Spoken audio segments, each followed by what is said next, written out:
Hello everyone, my name is Mick Hess, your host for Roving with the Arts here on KSJE 90.9. Please join me every weekday starting at 9 a.m.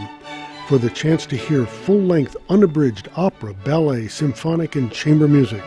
I'll share news of local concert events that you may be interested in attending, background information about some of the greatest musical compositions ever written. Tune in weekdays 9 to 10 a.m. and Wednesday from 9 to 10:30. Tune in for Philosophy Talk, the program that questions everything except your intelligence. Coming up, Baldwin, Truth, and Social Justice. According to James Baldwin, white Americans are in deep denial about black grievances. Because they're clinging to self-justifying myths about their own virtue and benevolence. So how do you get white people to face the truth about their racial past? Baldwin, Truth, and Social Justice, next time on Philosophy Talk.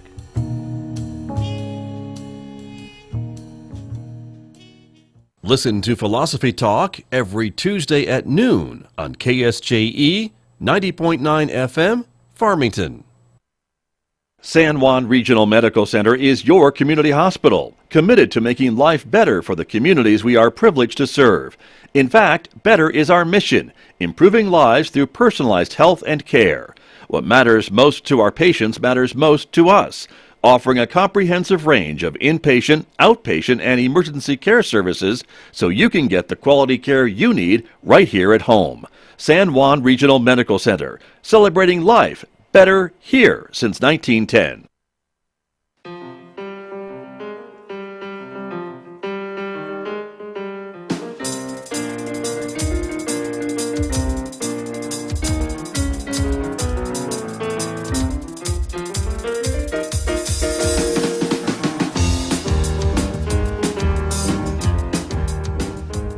"11 minutes past 8 o'clock. It is Monday, the first day of August, 2022.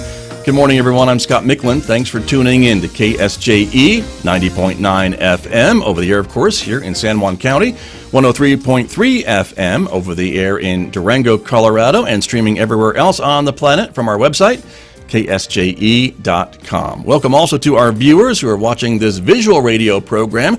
The program is streaming live this morning out to the KSJE Facebook page, our YouTube channel, and our Twitter account. We're glad that you are with us this morning. Coming up in just a moment, we're going to get a wrap-up from the one and only Kirk Carpenter. Coach Carpenter will be here with a wrap-up of the Connie Mack World Series. Of course, the final game happened on Friday.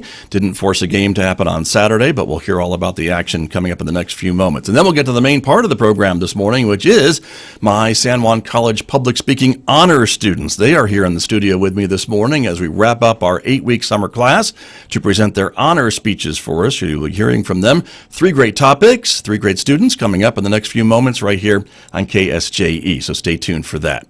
Later on this hour, I'll be speaking with Lewis Campbell at 8:50 a.m. about technology. It's our Monday Reboot segment that you hear every Monday at that hour on KSJE, so stay tuned for that. Next hour, it is our classical music program, Roving with the Arts. Mick Hess is back as host of the program, of course, after his well-deserved vacation during the month of July, so he'll be here today at 9:06 on KSJE. Don't forget, you can also connect with us on our Instagram page in addition to Facebook and YouTube and Twitter. And if you're a podcast person, you can subscribe for free to KSJE Podcasts, wherever you listen to podcasts, places like iTunes, Spotify, iHeart, Google Podcasts, Pandora, the list as the podcasts go on and on and on. So you can check them out as well. Outside our studios here at San Juan College, it is a mostly sunny Monday morning. The temperature right now, 68 degrees. Humidity is 68%. We're expecting a partly sunny day today with a high near 90 degrees. There's a 20% chance of a scattered shower popping up throughout the region today. More chances for rain overnight tonight with a low of 65. Then drier weather tomorrow with a high of 92 on Tuesday with plenty of sunshine. 64 overnight, then 93 and sunshine on Wednesday. Maybe some more scattered showers in the forecast for the latter part of the week, beginning on Thursday. Still highs, though, right around 90 degrees. Well, let's start, shall we, the program this morning by getting an update from, as I mentioned, the one and only Coach Kirk Carpenter. He's holding down our coverage of the Connie Mack World Series all week last week from Ricketts Park, and, of course, the big wrap-up on Friday. Let's find out about what happened and get the wrap-up from Coach Carpenter this morning on KSJE.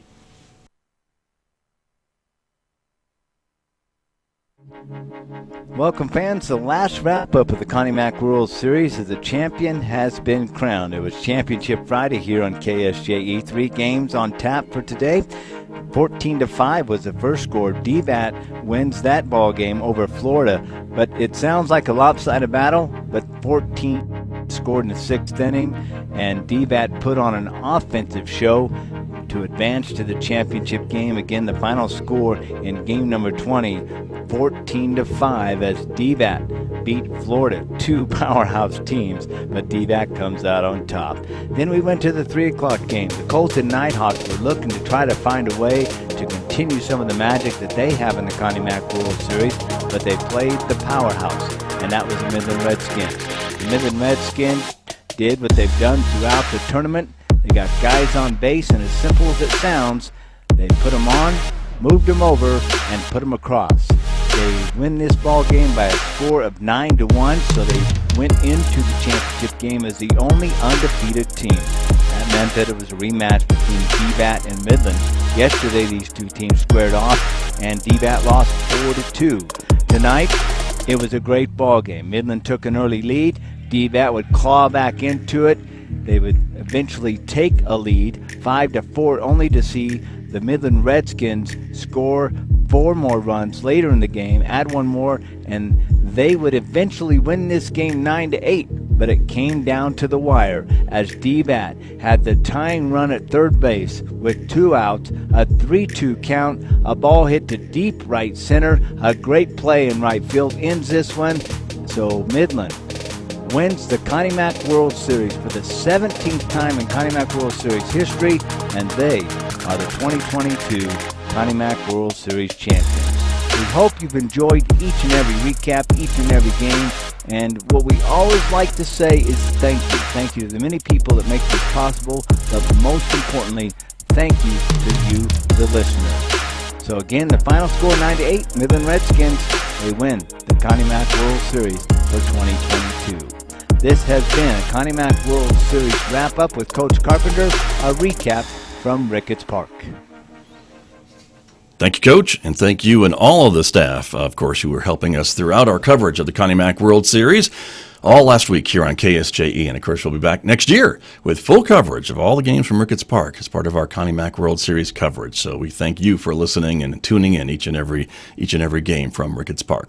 Well, let's get to the business at hand, shall we? It is the wrap-up of the summer semester, 8 weeks long. Public speaking students, they have been dealing with me for 8 long weeks, and this is their last assignment to present their honor speeches to us on KSJE. We have 3 students in the studio who are honor students this semester. So again, I want to welcome them to the KSJE studios this morning. They're ready to go. Nolan Redhouse is here. Rochelle Peters, Rihanna Lucero, there they are, and they are ready to go because they know this means that's their last assignment for me, and they're done with this class. So without any further ado, Nolan, you're up first, so we will start with you and your speech, and go ahead, start whenever you're ready, okay?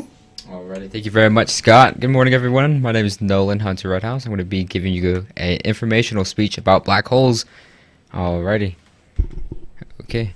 So I'm going to be going over 3 topics about black holes. What is a black hole, for one? Alright. How does one even appear? And how does, after it appears, how long after until it goes away?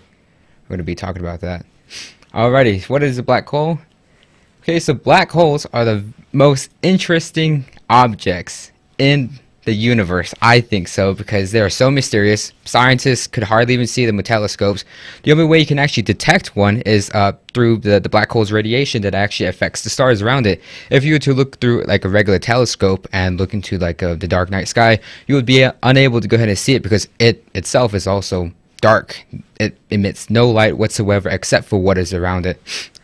There are actually 2 common types about black holes. There is the stellar black hole, and there's a supermassive black hole. Alright, there are 2 parts that make up a black hole. There's going to be the event horizon. That's basically going to be the border around the black hole. Anything that passes through it, there's basically no return, and there's the singularity within it. It's infinitely small, and it's so dense that even light itself is being trapped inside there. You have to be moving faster than light in order to escape it, and we possibly cannot do it, and anything else besides light cannot even do it itself. So light itself is being sucked in. Everything is being sucked in generally when you pass that event horizon. And the great thing about the singularity is that it, like, there's no space, there's no time, and it, like, the laws of physics no longer exist in there. So whenever you go in there, we have no clue where you go. Nothing. Yeah, so that's very interesting to me, definitely. Alrighty. So how does one even appear in the first place? Well, actually, black holes come from the death of stars, and it kind of depends on the size of the star that kind of, like, depicts that.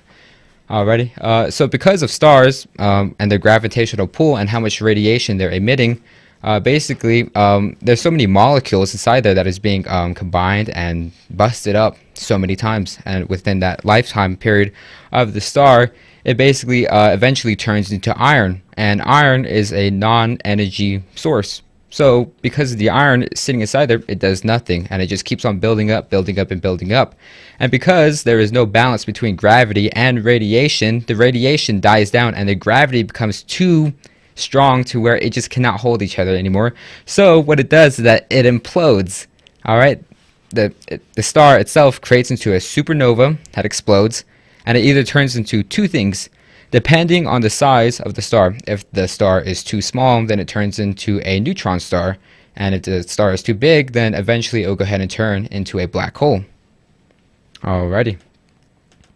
Now, once a black hole is created, how long does it sit there? Well, actually, it sits there for millions of years. We have never even experienced a death of a black hole yet. Alrighty. And the best thing about the black hole is that because of the event horizon, molecules and atoms itself is being sucked in, okay? And space, empty space, is still filled up of atoms and molecules that are running to each other and creating energy. That's why we see gas. That's why we see a whole bunch of numerous things inside the universe that we're able to go ahead and detect through our telescope. And because of that event horizon, that border of the black hole, everything's being sucked in. So because everything's being sucked in, the black hole is not creating energy. So whatever energy it was given with in the beginning, eventually it just runs out of energy and it just dies. Just like a car battery. It has so much amount and it's not going to recharge, and eventually it would just die off. Alright, and you can't change that battery. But because it's so long, we will never go ahead and experience one whatsoever. And yeah, I mean, it takes 100 million years in order for a black hole to die in the first place. So that's what I just thought that everyone should know, because black holes are so interesting. And I really love, topics about space and everything like that. Very good. All right. Nolan, thank you very much. That is Nolan Redhouse. He is one of my public speaking honors students, presenting his honors speech this morning for us here on KSJE. Let's go next to Rochelle Peters, who is ready with her honors speech. And so, Rochelle, once again, good morning, and you can start whenever you're ready. All right. Hello, good morning. How many of you know what fry bread is? Or how many of you have ever even made fry bread? Or maybe just eaten them? If you have, then you should know it tastes delicious and takes a while to make. Today, I will be informing you about fry bread, the golden fried circle. If you have been eating fry bread for many of years, or making it, then you should know what to expect when seeing one or ordering one.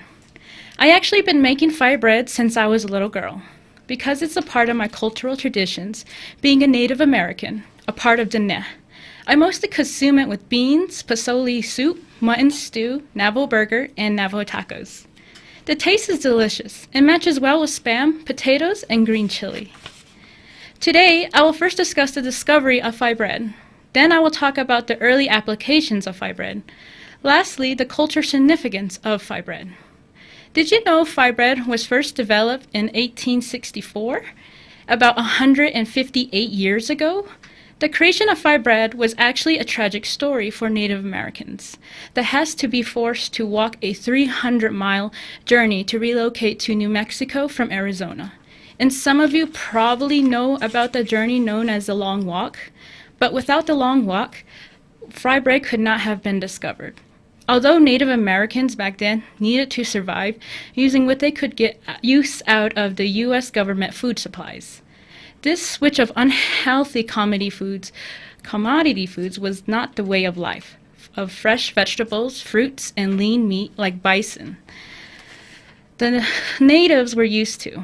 But to survive, the Indians had no other choice rather to consume this unhealthy food to prevent more of their people from dying.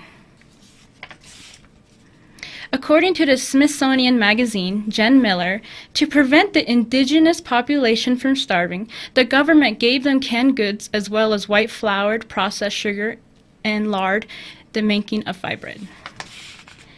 Now you know how old fye bread is and its tragic story behind the creation. Let's continue moving forward. What is fye bread made of? According to Rafael Tapia from the American Indian blog, fye bread is typically made out of white flour mixed with water, baking powder, or yeast with a sprinkle of salt, which is then deep fried in oil or lard. Fye bread looks and smells delicious, but is very unhealthy.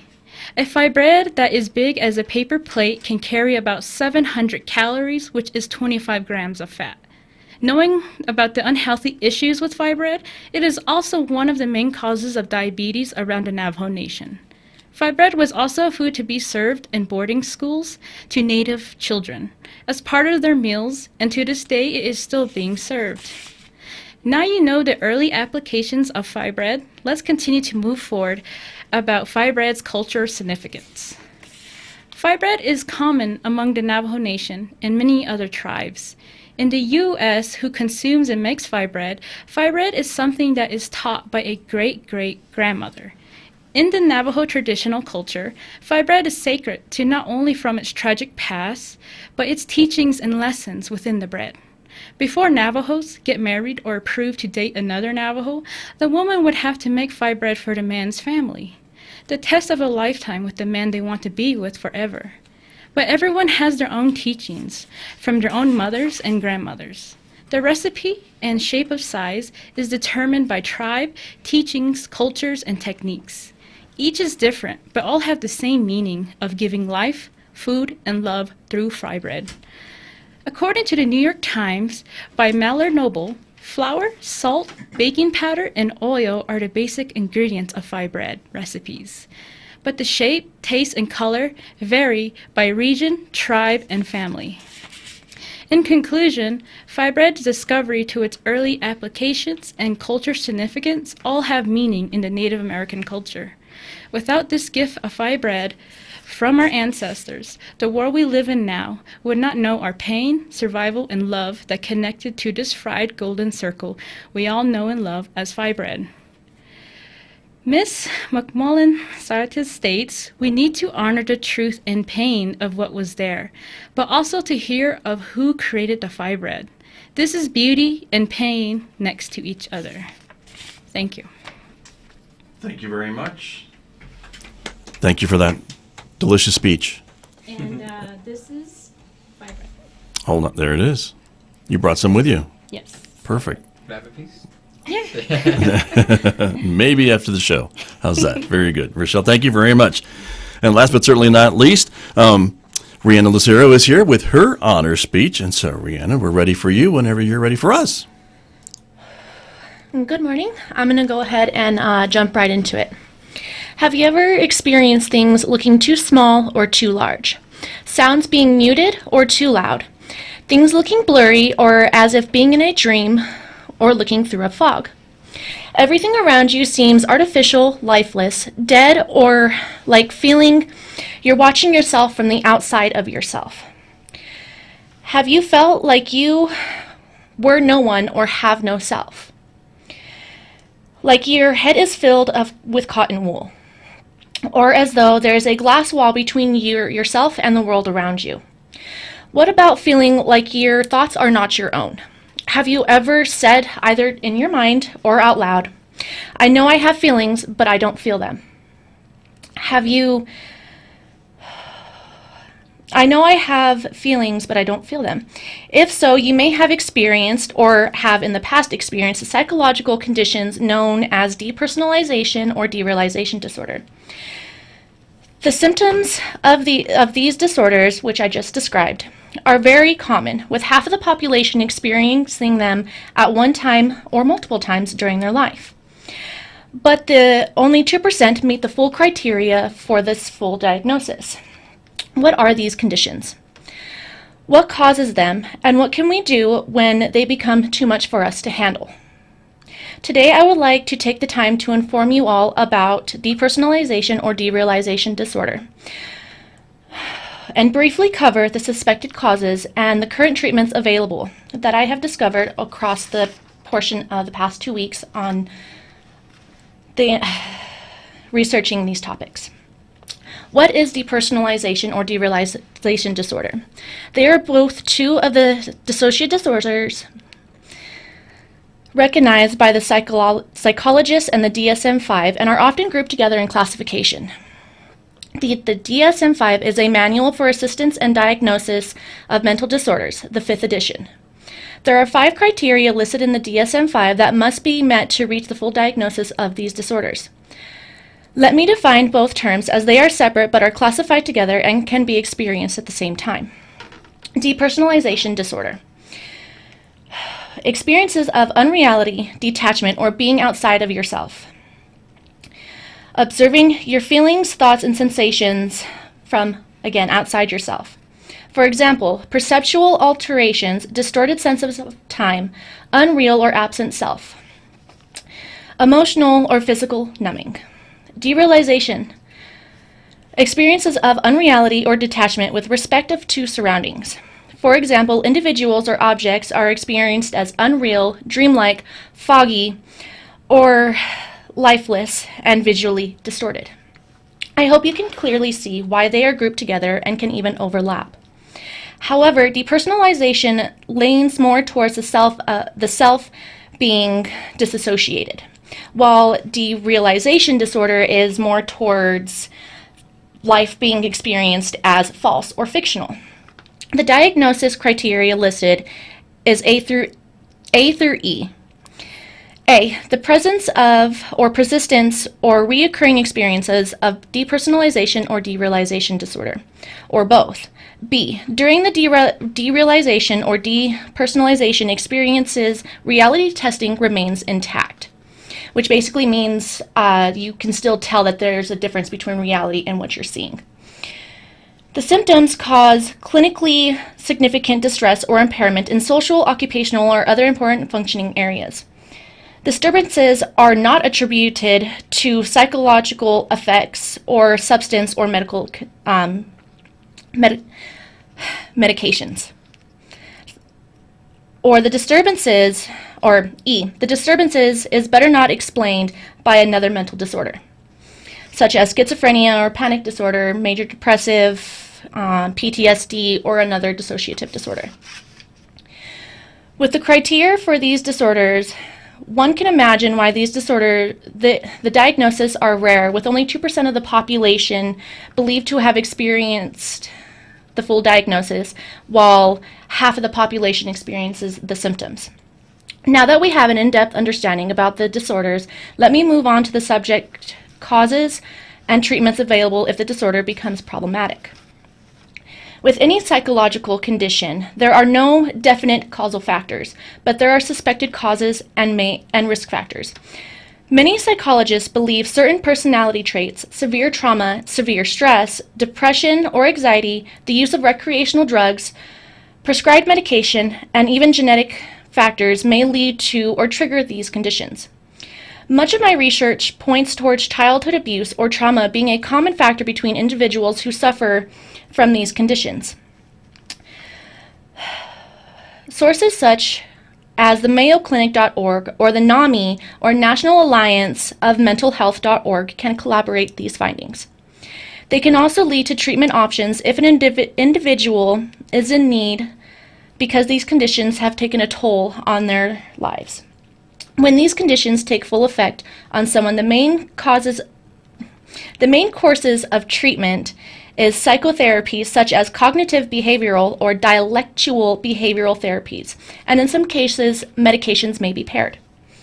Treatment options vary and rarely are necessary when symptoms arrive. So don't freak yourself out if you start to experience or develop symptoms, unless of course they become problematic. This was solely to inform you all about these conditions. Now I feel it is time to wrap it up. After listening to me ramble, I hope everyone walks away with the understanding of what derealization or depersonalization disorder is, what the symptoms are, what the suspected cause is, and a rough idea on treatments available. And just because you experience some of these symptoms from time to time does not necessarily mean that you have these disorders, because again, they are very rare, and only about 2% of the population does actually fully experience these conditions. The only time treatment is necessary is if they become too much for you to bear. Very good. And thank you guys for listening. Thank you very much. Thank you. And that is all of my honors students from the summer semester. Here they are. So congratulations to all of you. Great job, all three of you. So thank you for coming in. You are now done with the class. Not yet. I'm done with the class, but I'm not done with school No, entirely. you're done with school. Sorry, you're done with me. Yeah. You're done with me. Got one more year left. Okay. Good luck to you. Thank you all very, very much. Congratulations. You all did a great job this morning. Appreciate you being here on a Monday morning. So thank you. My honor students from public speaking here at San Juan College joining me this morning here on KSJE.